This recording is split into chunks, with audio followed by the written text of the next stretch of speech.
Et si les histoires que vous connaissez sur la mort de Ragnar Lothbrok n'étaient que la moitié de la vérité? Pendant des siècles, nous avons entendu des récits de sa fin célèbre. Le roi viking, intrépide, dit-on, fut jeté dans une fosse au serpent par ses ennemis. Cette histoire a été racontée à nouveau dans les sagas, transmise dans les légendes, et même montrée à la télévision. Mais la vérité réelle était bien plus sombre et bien plus terrible que la plupart des gens ne le réalisent. La mort de Ragnar ne fut pas simplement une exécution. Ce fut un acte de honte publique, un spectacle destiné à briser un homme qui était devenu une grande terreur pour de nombreux royaumes. Ses ennemis ne voulaient pas qu'il meure rapidement. Ils voulaient qu'il souffre. Ils souhaitaient que chaque instant de sa douleur résonne comme un avertissement clair pour le monde viking. Et la partie la plus cruelle, ces derniers instants ont révélé un mélange de douleur profonde, de forte défiance et d'étranges prédictions. Ces éléments ont transformé sa mort en quelque chose de vraiment inoubliable. Ce n'est pas seulement l'histoire de la mort de Ragnar Lothbrok, c'est l'histoire d'un roi, d'un guerrier et d'un père qui a affronté un destin si rude qu'aujourd'hui encore, il suscite la peur. Restez avec moi jusqu'à la fin, car ce que vous êtes sur le point d'entendre changera à jamais votre vision de Ragnar. Sa mort fut pire que vous ne le pensez.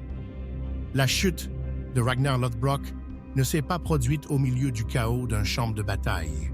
Elle n'est pas venue avec la gloire d'un mur de boucliers.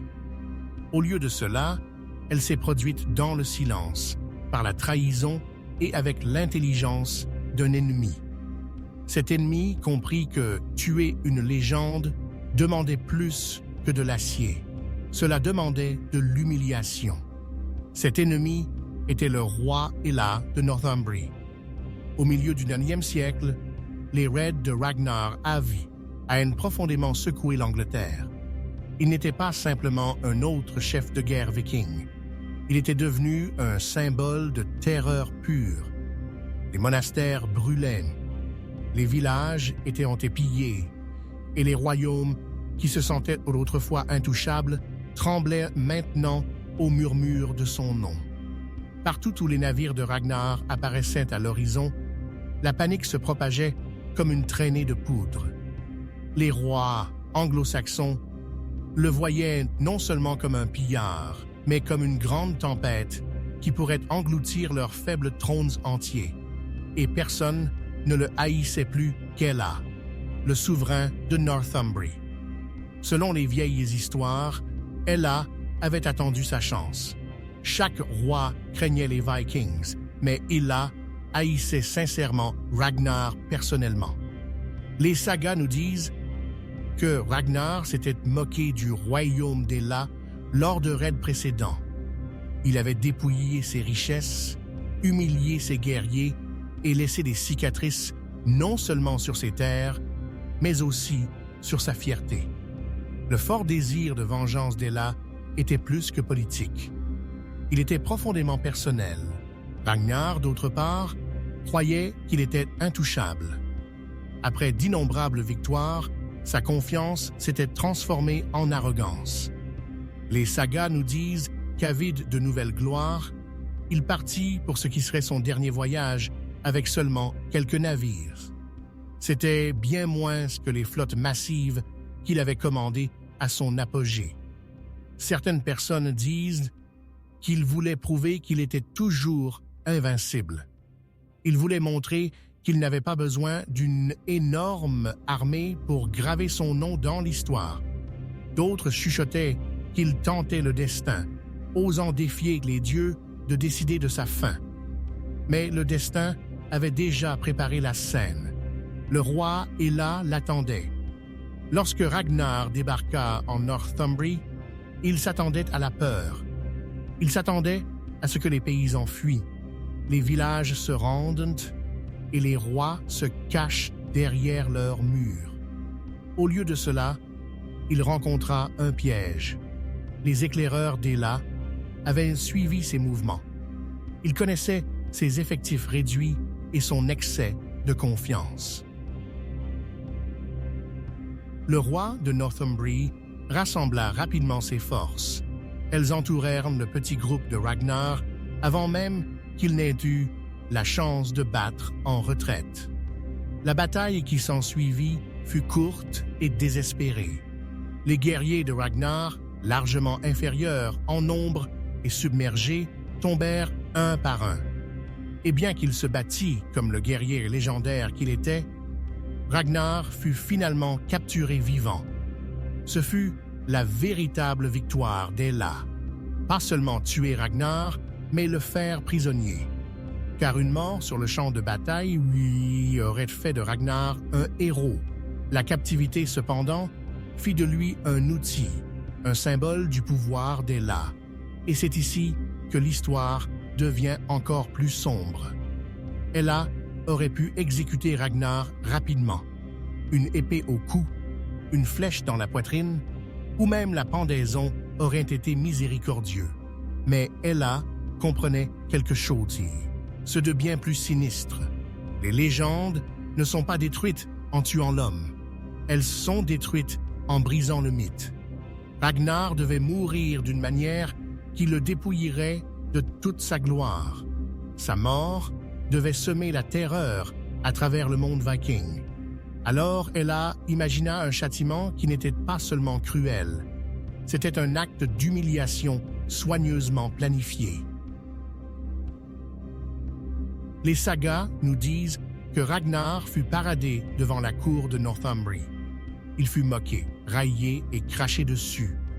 Le grand Viking, qui avait autrefois brûlé des villes et terrifié des rois, était maintenant exhibé comme un animal en cage. Pour Ela, c'était du théâtre. Il voulait que son peuple voie Ragnar, l'invincible, réduit à néant.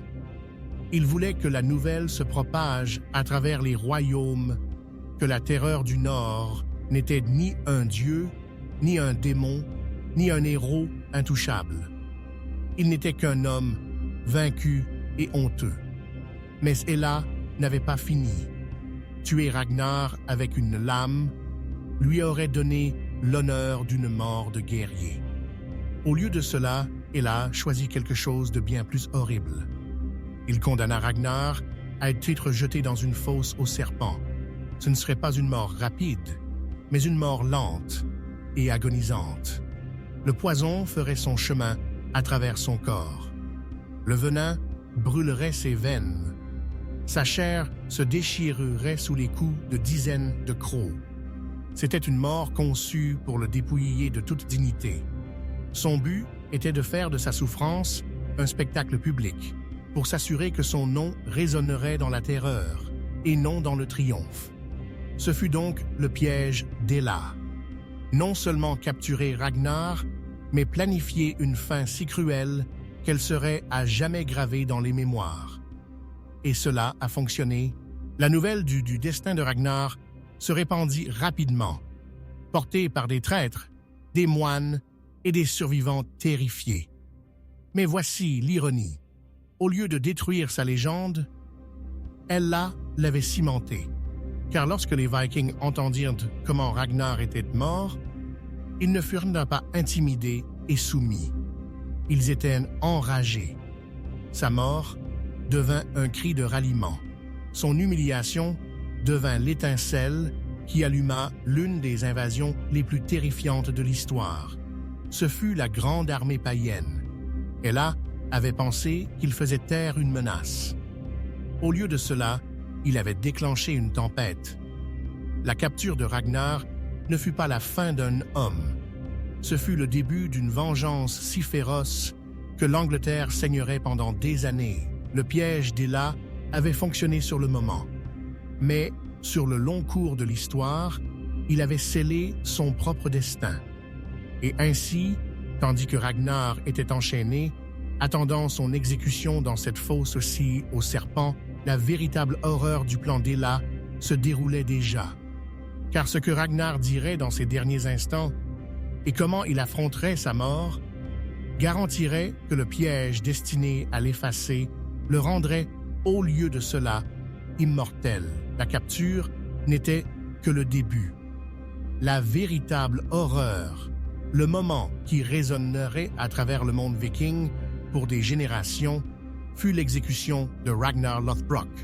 Aucune mort ordinaire ne pouvait suffire pour un homme qui avait brûlé des villages, humilié des rois et gravé la terreur dans le cœur de l'Angleterre.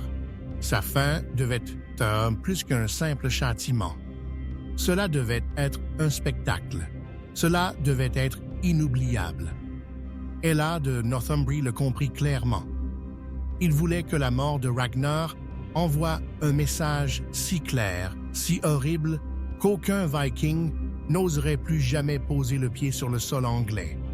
Ragnar ne devait pas mourir en guerrier sur le champ de bataille, l'épée à la main. Il devait mourir en heu, même brisé, consumé par le lent tourment du venin. Et ainsi Ella prononça la sentence.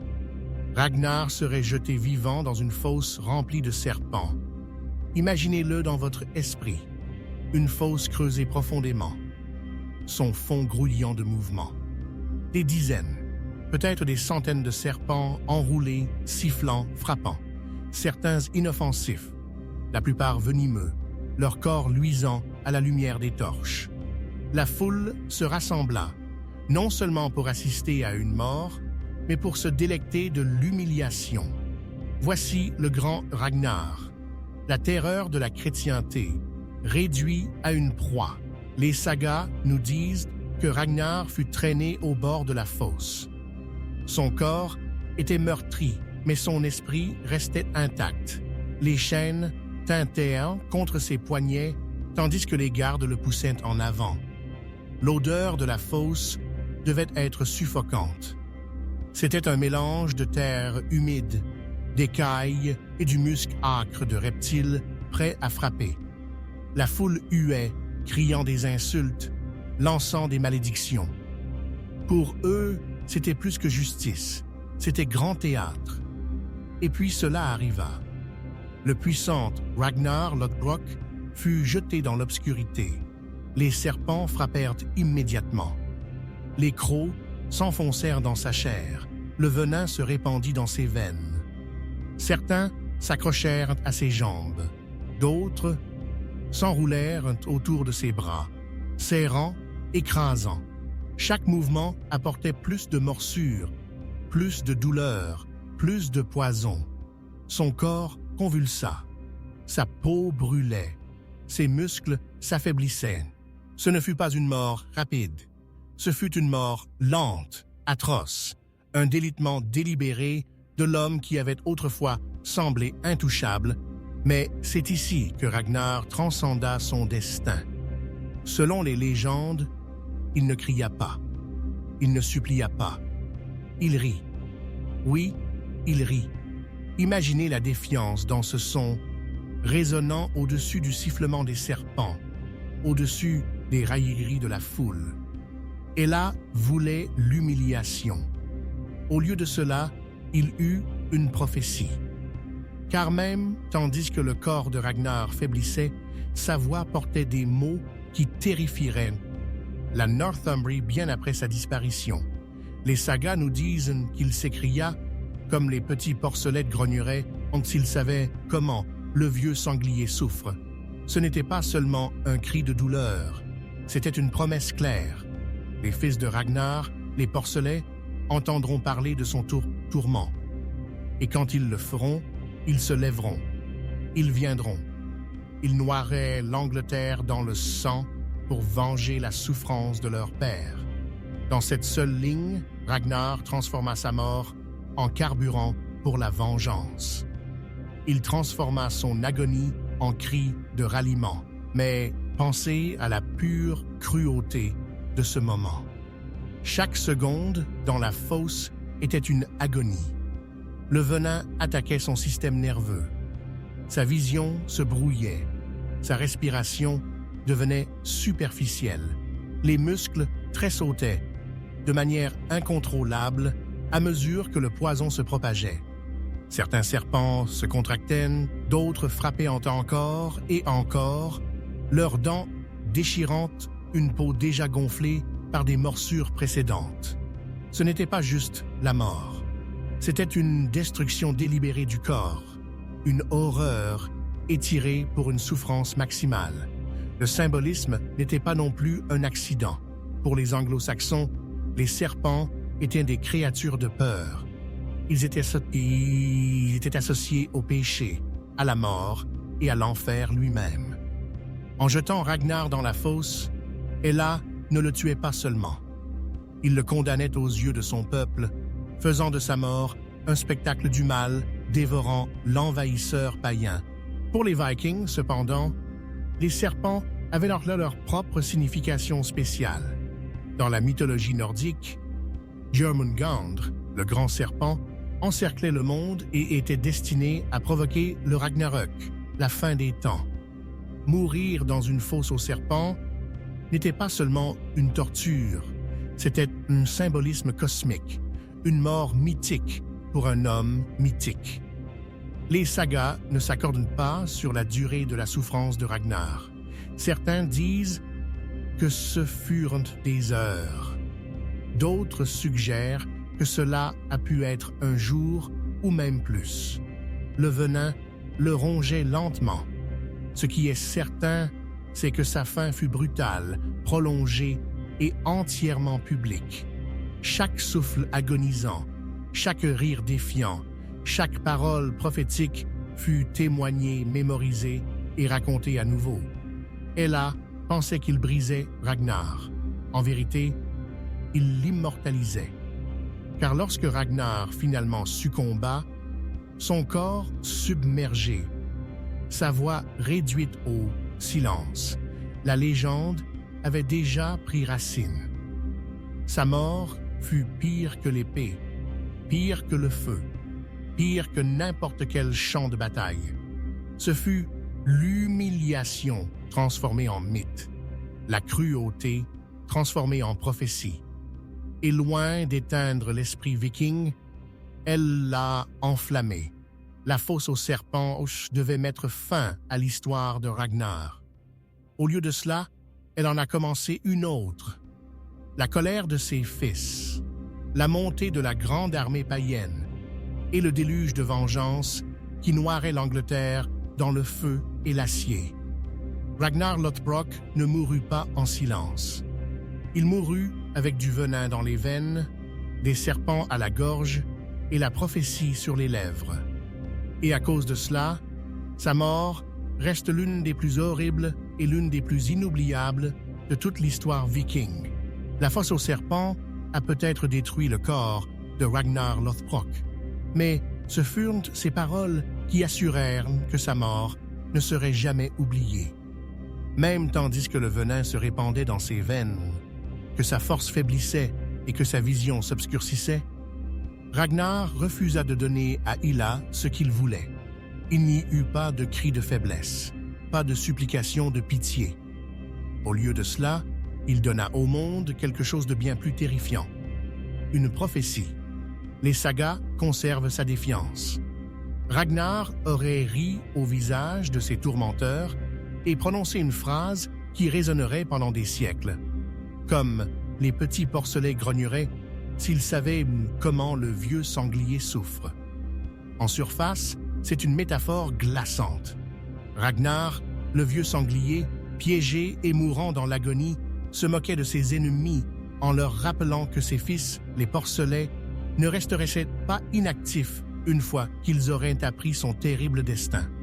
Ce qu'Hela croyait être une victoire finale était en vérité l'étincelle d'un feu inarrêtable. En une seule phrase, Ragnar transforma son humiliation en un puissant appel aux armes. Mais ces mots portent une signification encore plus profonde lorsqu'ils sont placés dans leur contexte complet. Premièrement, ils révèlent la compréhension de Ragnar de son propre héritage. Il savait qu'il était condamné. Il n'y avait pas d'échappatoire au venin, pas de sauvetage de la fosse. Son corps était fini, mais son histoire ne l'était pas. En appelant ses fils, Ragnar détourna l'attention de sa propre souffrance vers la vengeance qui ne manquerait pas de suivre. Ce faisant, il priva Hela de son triomphe. Le roi de Northumbrie voulait que la mort de Ragnar soit la fin de la peur. Au lieu de cela, Ragnar en fit le début d'une terreur encore plus grande. Deuxièmement, la phrase est profondément enracinée dans l'imagerie nordique, le sanglier. Elle était un symbole de férocité au combat. Il était grandement respecté dans la culture viking pour sa force et son agression implacable. En se nommant le vieux sanglier, Ragnar n'était pas un aveu de faiblesse. Il déclarait que même dans la mort, il restait un guerrier, une bête puissante qui inspirerait sa famille à la rage. Les petits porcelets ont peut-être semblé faibles ou inoffensifs à Hela, mais Ragnar promettait qu'ils grandiraient pour devenir quelque chose d'inarrêtable une fois qu'ils auraient vengé leur père. Troisièmement, ces mots portaient un fort élément du destin. La culture nordique était imprégnée de la croyance que le destin était tissé par les nornes, les tisseuses du destin. Un guerrier ne craignait pas la mort, car la mort était inévitable. Ce qui importait, c'était comment on l'affrontait et quel héritage durable elle laissait derrière elle. En riant dans la fosse et en prédisant la vengeance, Ragnar incarnait l'idéal nordique du héros sans peur. Sa souffrance n'était pas une défaite, c'était un passage, qui déclencherait chez le destin lui-même.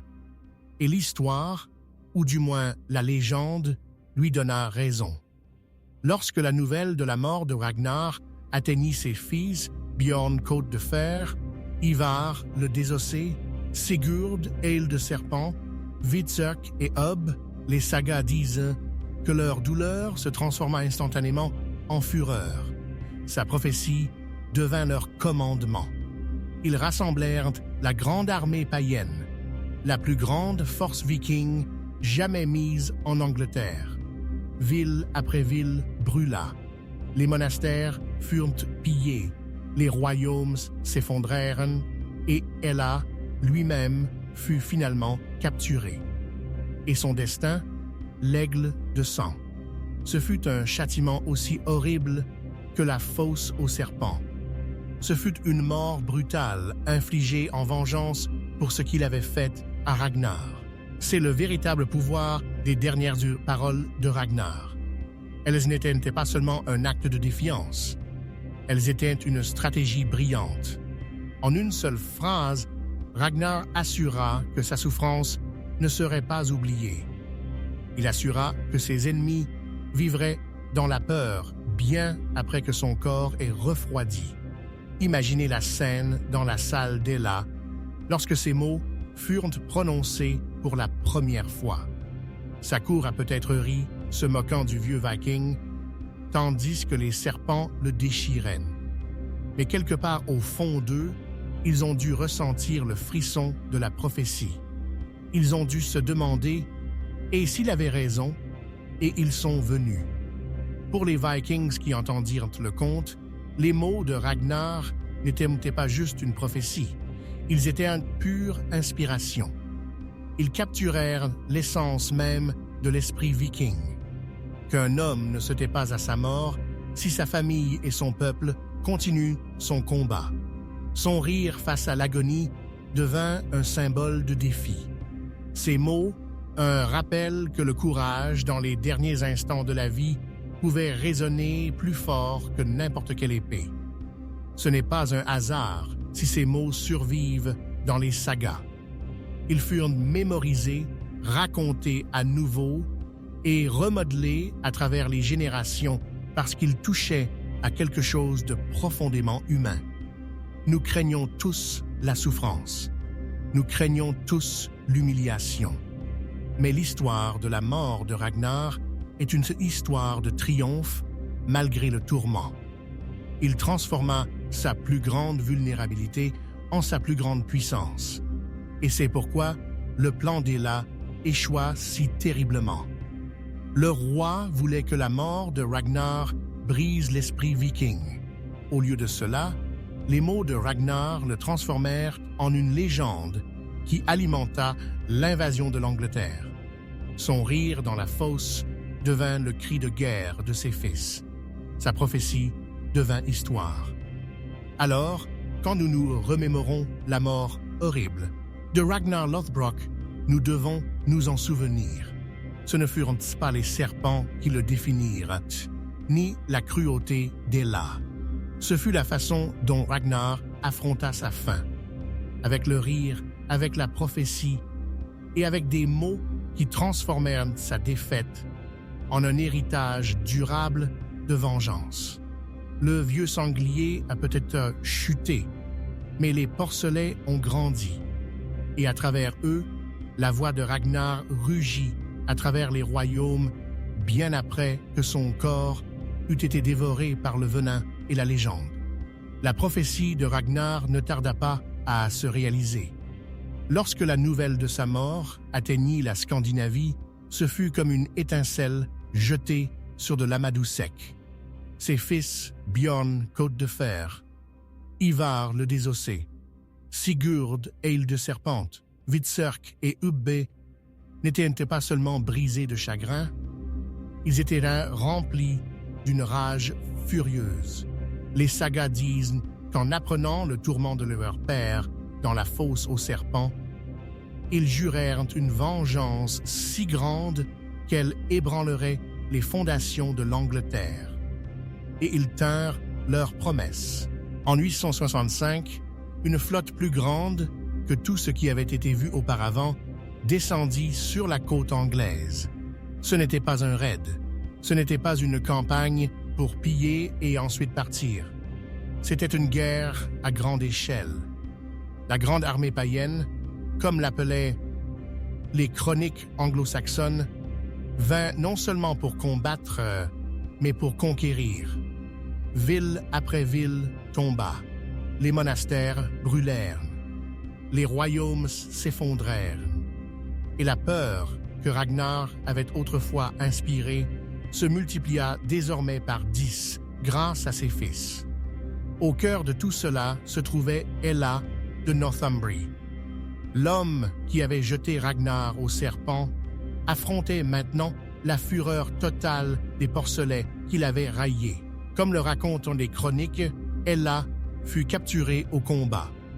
Il fut traîné devant les Vikings, tout comme il avait autrefois paradé Ragnar. Mais il n'y aurait pas de fosse aux serpents pour lui. Les fils de Ragnar réservèrent un châtiment aussi symbolique qu'horrible, l'aigle de sang.